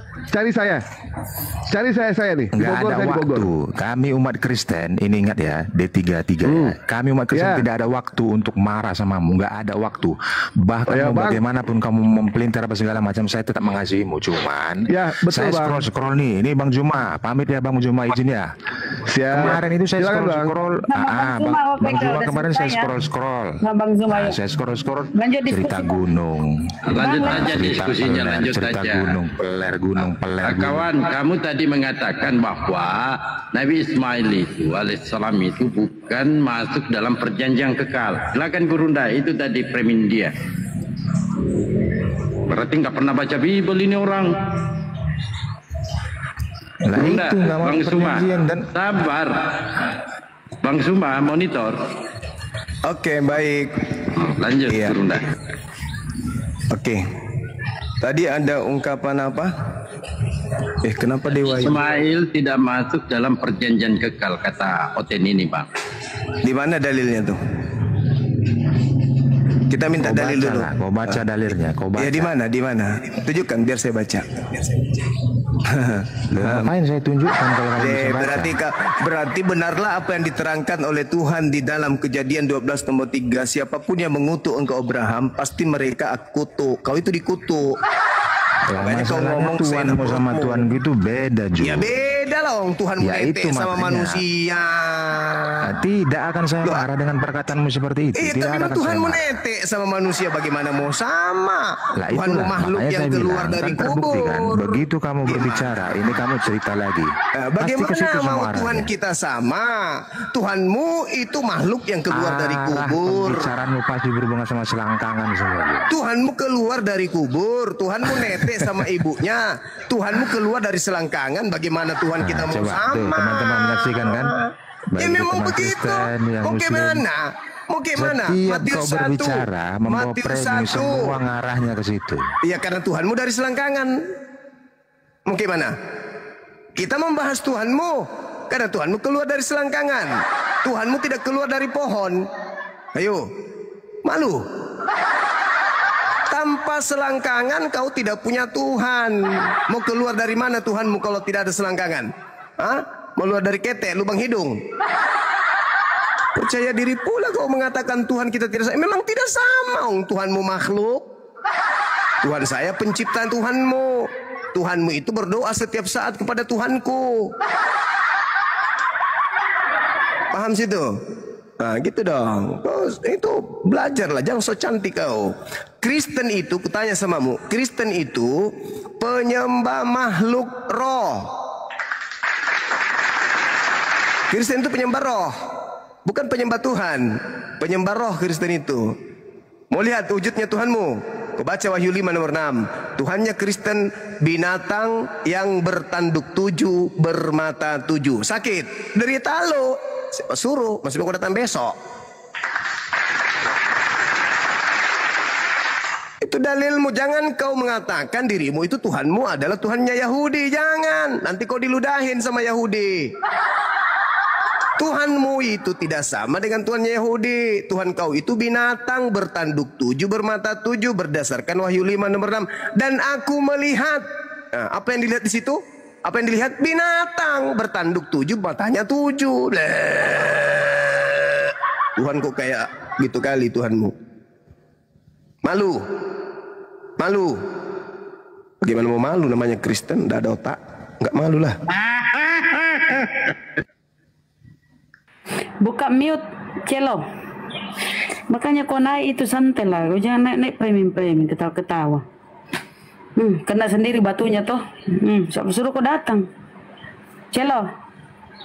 Buka. Oh, Celo. Celo.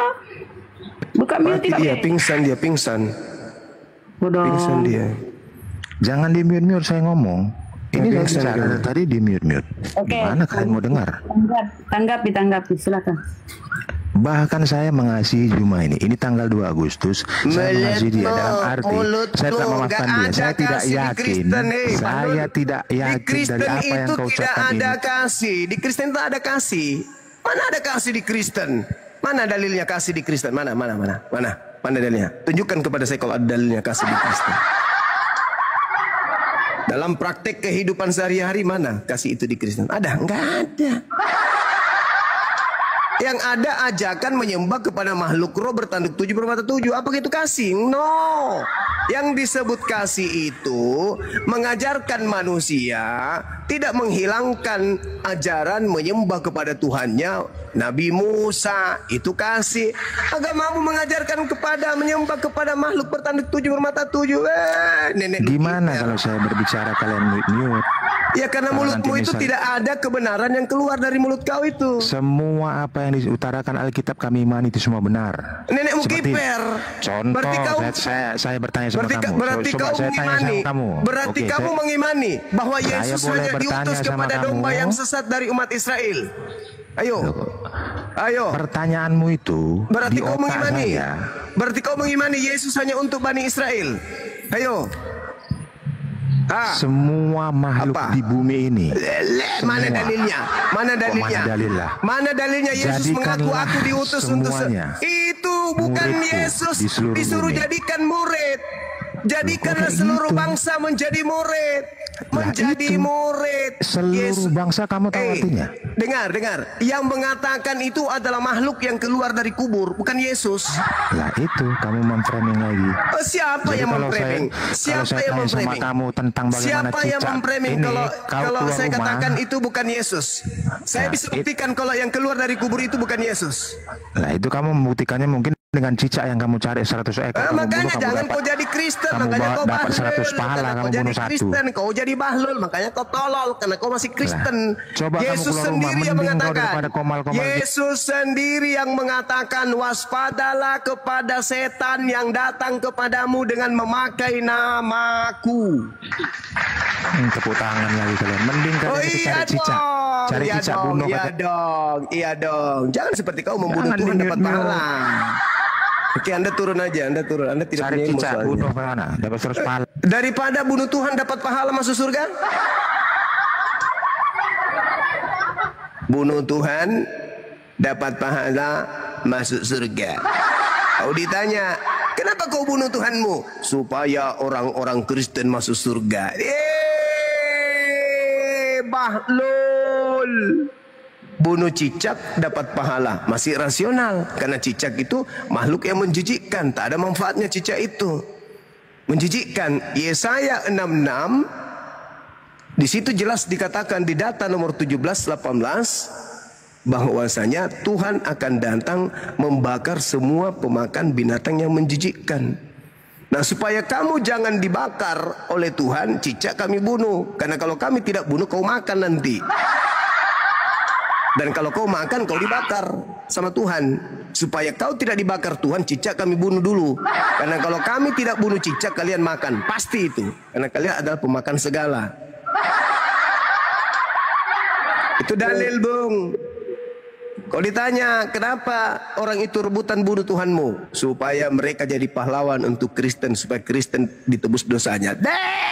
Mau muntah. Ajaran apa itu? Tuhan dibunuh supaya selamat. Teman-teman. Kita bunuh Tuhan yuk. Untuk apa? Supaya orang selamat. Dosanya ditebus.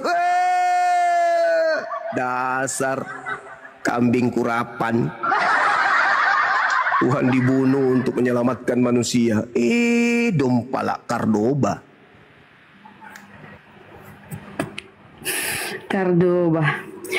Titi kabur. Untuk apa Tuhan dibunuh? Apa jawabannya Kristen? Untuk apa Tuhan dibunuh? Keselamatan dosa-dosanya, diampuni dosanya. Masolang bonyok. Ada otak memang. Dia yang berzina, dia yang malin, Tuhan yang harus mati. Gak ada otak memang. Kareste tolona. Untuk apa Tuhan dibunuh? Supaya mereka bebas, Bang Suma. Bebas, ya. Karena mereka sudah dimerdekakan. Maka dia tidak akan jadi hamba lagi karena Tuhannya sudah dibunuh. Gampang kok. Mantap. Untuk apa Tuhannya Kristen dibunuh? Untuk menyelamatkan manusia.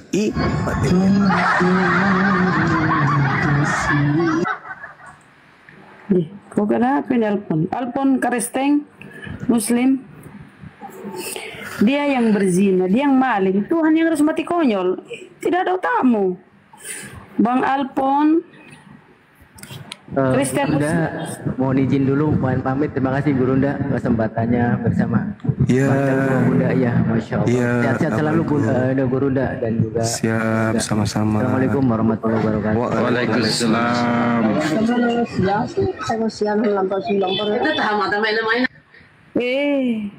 Kenapa semua ini? Paduan suara. Bang Alpot, Kristen apa Oten, Bang?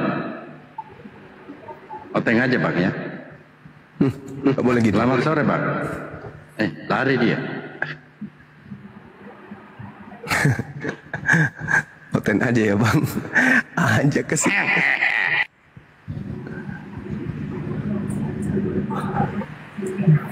Kabur semua Mika Restengah. Malah dia bilang jangan samakan Tuhanmu Tuhanku. Inasami. Jijik kali. Tanpa kamu bilang, memang Tuhan kita tidak sama. Kau menuhankan makhluk ciptaan Tuhanku, Tuhanku tempat berdoanya Tuhanmu, Tuhanmu berdoa kepada Tuhanku. Lucu ente. Sri Irene, naik kok Sri Irene. Moms CBC, Kristen Muslim. Moms, nenek 3434 Kristen. Apa? Gua udah naik. Nenek Bapak, Nenek Bapak, selamat malam. Nenek Kristen, turunlah kau Nek. Jangan kau udah tua, jangan ikut diskusi. Bang Alpon Kristen.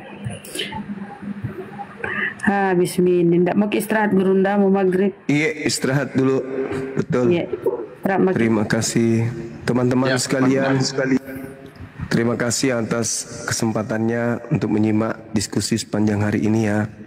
Antum semua baik, antum semua adalah orang-orang yang dipilih oleh Tuhan untuk kemudian melakukan kegiatan dalam keseharian kita untuk menyimak sesuatu hal yang baik. Meskipun dalam perjalanan dialog ini terkadang saudara-saudara mendengarkan hal-hal yang tidak pantas untuk didengarkan, tapi itulah karena kita sedang berhadapan dengan orang-orang pengikut pembunuh Tuhan. Maka kita harus memiliki kekuatan yang full, berlipat ganda, karena yang kita hadapi ini adalah pengikut pembunuh Tuhan, gitu ya. Pencipta langit dan bumi pun dibunuh, maka kita harus kuat. Jangan kemudian saudara-saudara mengatakan Bang Suma terlalu keras. Kalau saya tidak keras, Tuhannya aja mereka bunuh, saya bisa dilumat sama mereka. Ancaman-ancaman kan selalu muncul kan ya. Diancam dan seterusnya.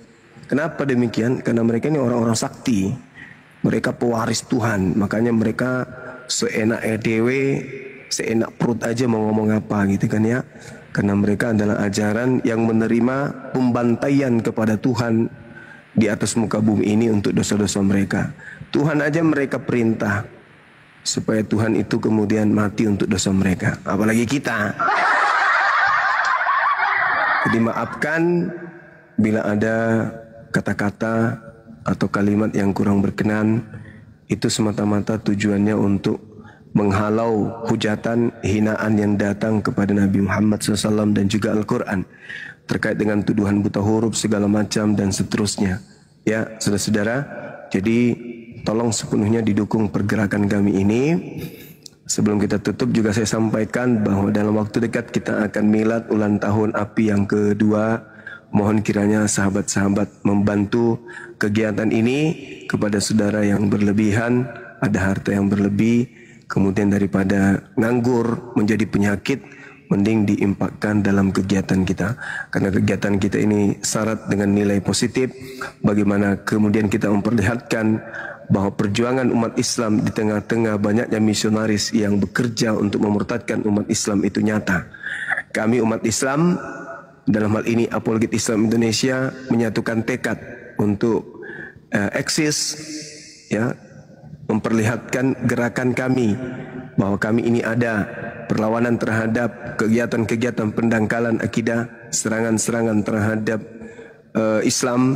Itu sudah ada lawannya, yaitu Apologet Islam Indonesia yang sudah berdiri masuk usia ke-2 tahun. Sekali lagi untuk itu silakan bagi teman-teman yang ingin mendukung kegiatan kami atau hadir di acara ini, silakan hadir nanti hubungi Dinda Kores. Beliau adalah salah satu panitia yang bertugas untuk meregister teman-teman yang akan hadir, di mana undangan itu maksimal 400 orang ya teman-teman sekalian. Sekarang sudah berapa Bun yang mendaftar? Kurang lebih 100 atau gimana? Iya Gurunda, kurang lebih hampir 100. Tuh sudah hampir 100 orang. Masih ada 300 orang. Silakan daftarkan diri Anda ke Kores, Dinda Kores, untuk kemudian hadir tatap muka mengikuti kegiatan kita secara offline. Dan teman-teman yang belum bisa hadir dan punya harta berlebih, silakan nyumbang ke Apologet Islam Indonesia di Bank BNI. Berapa nomor rekeningnya Bun? 7 75 kali 51770. Ya, Bang BNI Bantah Tabungan Negara. Jadi silakan teman-teman nanti tembuskan kemudian struk transfernya ke Bang Handi atau ke Bunda Rahma sebagai bukti dokumentasi untuk kami sebagai pengurus dan sekaligus sebagai panitia kegiatan. Itu ya. Jadi kegiatan ini tidak kemudian membacakan dalil di dalam rumah ibadah untuk memungut sekian persen dari penghasilan saudara-saudara. Tidak sama seperti tetangga kita ya memperkaya diri dengan menjual agama. Kalau kita tidak, ini semata-mata dukungan untuk kegiatan yang kita lakukan, di mana kegiatan ini adalah kegiatan dari Yayasan Pergerakan. Ini adalah yayasan pergerakan, yayasan yang bergerak di bidang menghalangi, mengkanter para misionaris laknatullah yang ingin memurtadkan generasi Islam. Dengan secara masif mereka lakukan terencana dan terstruktur. Karena itulah API ini berdiri, karena ingin menghalau saudara-saudara dari sebelah yang kerjanya siang malam berusaha menjadikan anak-anak Islam itu keluar dari Islam. Maka dukung kegiatan ini, dukung Apologet Islam Indonesia ini supaya bisa eksis. Dengan caranya mereka tentu butuh suplai tenaga dari teman-teman Muslim yang lain, bukan kepada yang lain ya, yang di luar Islam, hanya yang Islam saja. Begitu saudara-saudara. Demikian untuk sementara. Kalau ada yang ingin nanti nyumbang, nanti langsung ke Bunda Rahma atau ke Bang Handi. Demikian saya tutup. Terima kasih. Mohon maaf atas segala kekurangan. Subhanakallahumma bihamdi asyhadu an la ilaha illa anta astaghfiruka wa atubu ilaih. Salam tauhid, salam satu Tuhan. Jayalah Islam kita, jayalah Indonesia kita. Assalamualaikum warahmatullahi wabarakatuh. Salam tauhid, salam satu Tuhan. Sehat selalu Gurunda. Thank you netizen yang sudah nyimak ya. Terima kasih.